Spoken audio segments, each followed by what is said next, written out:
ये उस जमीन की कहानी है जहां सदियों तक एक ऐसा बादशाह हुक्मरानी करता रहा जो सिर्फ ताज नहीं पहनता था बल्कि खुद को खुदा कहलवाता था। मिस्र की गलियों में उसका नाम खौफ की तरह घूमता था और उसके महल में तकब्बुर सांस लेता था। वो खुलेआम कहा करता था कि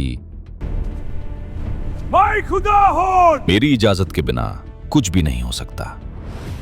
लोग उसकी इबादत करते थे, उसके नाम पर सजदे होते थे और उसकी बात को आखिरी हकीकत मान लिया जाता था। लेकिन कुदरत का एक अटल कानून है, जब इंसान अपनी हद भूल जाता है तब अल्लाह उसे उसकी औकात याद दिलाता है।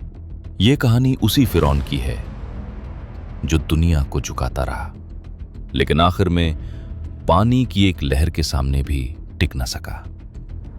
मिस्र उस दौर का सबसे ताकतवर मुल्क था। नील दरिया के किनारे बसी जमीन हर साल दौलत और फसलें उगलती थीं। ऊंचे महल, चमकते बाजार और हर तरफ फिरौन की कुव्वत का शोर था। उसका हुक्म सिर्फ कानून नहीं था बल्कि लोगों के लिए एक मजहबी वहम बन चुका था। वो दरबार में बैठकर फैसले नहीं बल्कि मुकद्दर रौंता था। जब कोई इंसान खुद को खुदा समझने लगता है तो उसे किसी मजलूम की फरियाद सुनाई नहीं देती। फिरौन का दिल पत्थर से भी ज्यादा सख्त हो चुका था और इसी सख्ती ने उसे जालिम बना दिया। इसी मिस्र में बनी इसराइल नाम की एक कौम रहती थी जिनकी जिंदगी सिर्फ गुलामी और बेबसी थी। उनके मर्द सुबह होते ही पत्थर उठाने पर झोंक दिए जाते थे और रात को थके हुए जिस्म के साथ जमीन पर गिर जाते थे। उनकी औरतों को जिंदा छोड़ा जाता था ताकि गुलामी की नस्ल चलती रहे। फिरौन जानता था कि जो कौम तबाह दी जाए वो सवाल नहीं करती, इसीलिए उसने जुल्म को अपनी सियासत बना लिया। एक रात उसने एक ख्वाब देखा जिसने उसकी नींद छीन ली।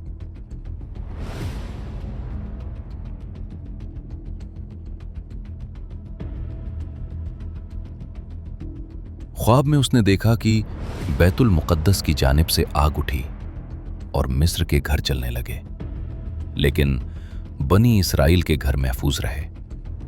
दरबार के नजूमियों ने कहा कि बनी इसराइल में एक लड़का पैदा होगा जो उसकी सल्तनत के जवाल का सबब बनेगा। यहीं से उसका डर जुल्म में बदल गया। Kill every newborn boy. गलियों में मासूमों का खून बहा, माओं की गोद उजड़ गई।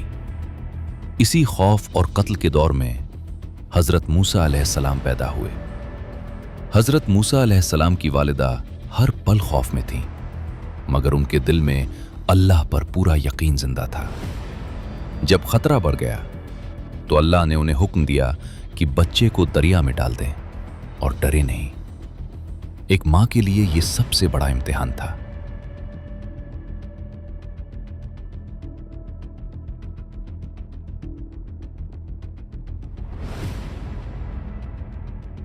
मगर उन्होंने अल्लाह पर भरोसा किया और अपने जिगर के टुकड़े को पानी के हवाले कर दिया। वही दरिया जो मौत लगता था हिफाजत का जरिया बन गया। वो संदूक बहता हुआ फिरौन के महल तक जा पहुंचा।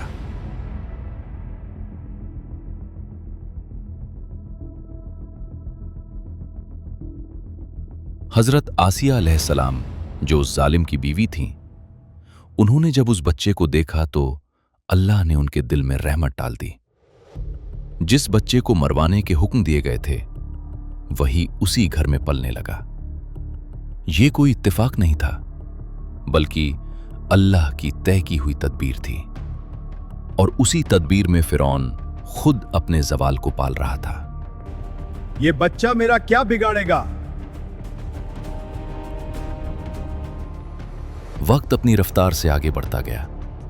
साल गुजरते गए और हजरत मूसा अलैहिस्सलाम जवानी की हद तक पहुंच गए। एक दिन हजरत मूसा अलैहिस्सलाम शहर में दाखिल हुए। उन्होंने देखा कि दो आदमी आपस में उलझे हुए हैं। एक बनी इसराइल से था और दूसरा मिस्र का रहने वाला। बनी इसराइल का वो आदमी जुल्म के नीचे दबा हुआ था। जब उसकी नजर हजरत मूसा अलैहिस्सलाम पर पड़ी तो वो बेबस आवाज में फरियाद करने लगा। वो पुकार सीधे हजरत मूसा अलैहिस्सलाम के दिल को छू गई। उन्होंने जालिम को रोकने के लिए आगे बढ़कर एक वार किया। वो वार जान लेने के इरादे से नहीं था, लेकिन अल्लाह की मर्जी से मिस्री वहीं गिर पड़ा। उसी पल हजरत मूसा अलैहिस्सलाम समझ गए कि ये एक बड़ा हादसा हो चुका है। उनका दिल कांप उठा। उन्होंने फौरन अल्लाह से मगफिरत तलब की। अल्लाह ने अपनी रहमत से उन्हें बख्श दिया। लेकिन मिस्र की हुकूमत इतनी आसानी से दरगुजर करने वाली नहीं थी। शहर में बात आग की तरह फैल गई। दरबार में शोर मच गया। फिरौन का चेहरा गुस्से से लाल हो उठा और हुक्म जारी हो गया। उसी वक्त शहर के दूसरे सिरे से एक शख्स हांफता हुआ आया और बोला कि सरदार, तुम्हारे कत्ल का मशवरा कर रहे हैं, यहां से फौरन निकल जाओ। हजरत मूसा अलैहिस्सलाम ने एक पल भी देर नहीं की, ना उन्होंने पीछे मुड़कर देखा। उनके साथ सिर्फ एक चीज थी, अल्लाह पर यकीन। आखिरकार वो मदियन पहुंचे। शहर के बाहर एक कुआं था जहां लोग अपने जानवरों को पानी पिला रहे थे। वहीं कुछ दूरी पर दो लड़कियां खामोशी से खड़ी थीं। हजरत मूसा अलैहिस्सलाम ने उनसे वजह पूछी। उन्होंने बताया, जब तक मर्द हट नहीं जाते हम पानी नहीं लेती, और हमारे वालिद बहुत बुजुर्ग हैं। ये सुनकर हजरत मूसा अलैहिस्सलाम खुद आगे बढ़े और अकेले ही उनके जानवरों को पानी पिला दिया।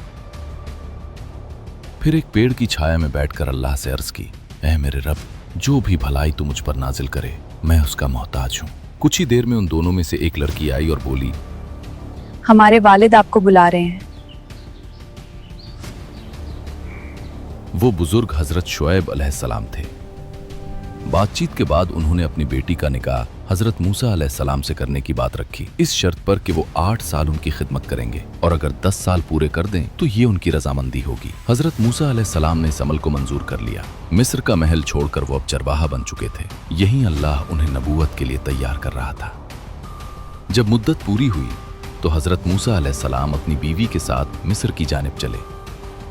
रात का वक्त था, सर्दी और सन्नाटा। तभी उन्हें पहाड़ की तरफ एक रोशनी नजर आई। उन्होंने कहा कि तुम यहीं रुको, मैं आग या रास्ते की खबर लेकर आता हूं। लेकिन वो आग नहीं थी। जब वो पास पहुंचे तो पुकार आई, ऐ मूसा, मैं ही तुम्हारा रब हूं, अपने जूते उतार दो, तुम मुकद्दस वादी में हो।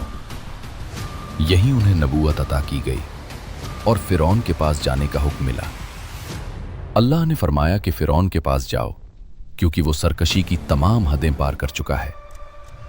तेरे हाथ में जो लाठी है वो सिर्फ सहारा नहीं रहेगी, बल्कि एक निशानी बनेगी। ये सुनकर मूसा अलैहिस्सलाम ने अदब से अर्ज की, ऐ मेरे रब, मेरी जुबान में गिरा है, मेरी बात पूरी तरह वाज़े नहीं निकलती। तू मेरे भाई हारून अलैहिस्सलाम को मेरा मददगार बना दे। अल्लाह ने फरमाया, तेरी दुआ कबूल की गई। इसके बाद मूसा अलैहिस्सलाम अपने भाई हारून अलैहिस्सलाम के साथ फिरौन के महल में गए।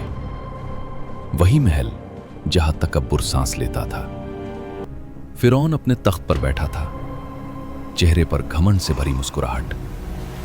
उसने तंज के साथ पूछा, बताओ तुम्हारा रब कौन है?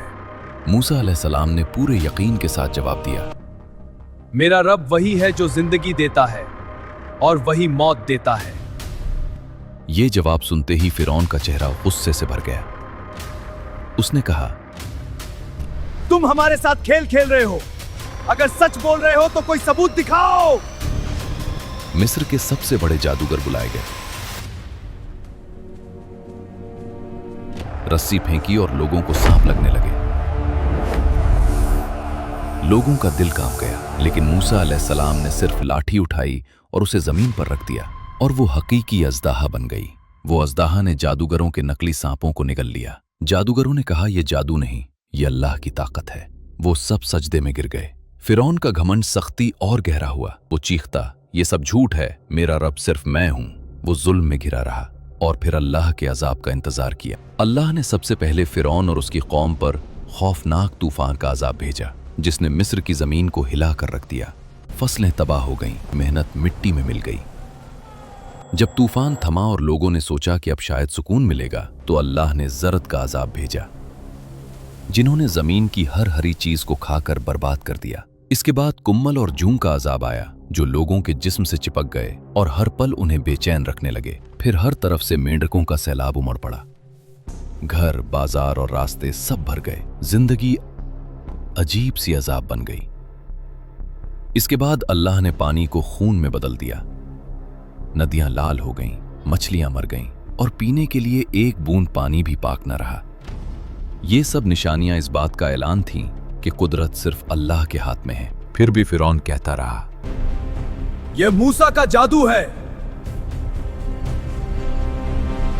आखिरकार अल्लाह ने मूसा अलैहिस्सलाम को हुक्म दिया कि रात के अंधेरे में अपनी कौम को लेकर मिस्र से निकल जाओ। बनी इसराइल ने खामोशी से अपने घर छोड़े।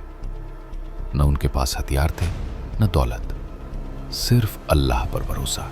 सुबह होते ही जब फिरौन ने देखा कि कौम गायब है, उसने अपनी फौज जमा की और कहा, हम इन्हें पकड़ लाएंगे और दिखाएंगे कि ताकत किसके पास है। बनी इसराइल समंदर के किनारे पहुंच चुकी थी। सामने गहरा पानी था, पीछे मौत का लश्कर। लोग डर गए, लेकिन मूसा अलैहिस्सलाम ने कहा, हरगिज नहीं, मेरा रब मेरे साथ है, वही हमें रास्ता दिखाएगा। अल्लाह ने हुक्म दिया, अपनी लाठी पानी पर मारो। जैसे ही लाठी पानी से टकराई, समंदर दो हिस्सों में बट गया। ऊंची दीवारें बन गईं और बीच में सूखा रास्ता निकल आया। लोग हैरान रह गए, ईमान मजबूत हो गया और वे उस रास्ते पर चल पड़े। फिरौन और उसकी फौज ने भी वो रास्ता देखा। घमंड में अंधा होकर उसने कहा, हम भी ये कर सकते हैं। वो अपनी पूरी ताकत के साथ पानी के बीच उतर गया। जब आखिरी बनी इसराइली भी पार हो गया तो अल्लाह का हुक्म आया, पानी वापस मिल गया। लहरें पहाड़ों की तरह टूट पड़ी।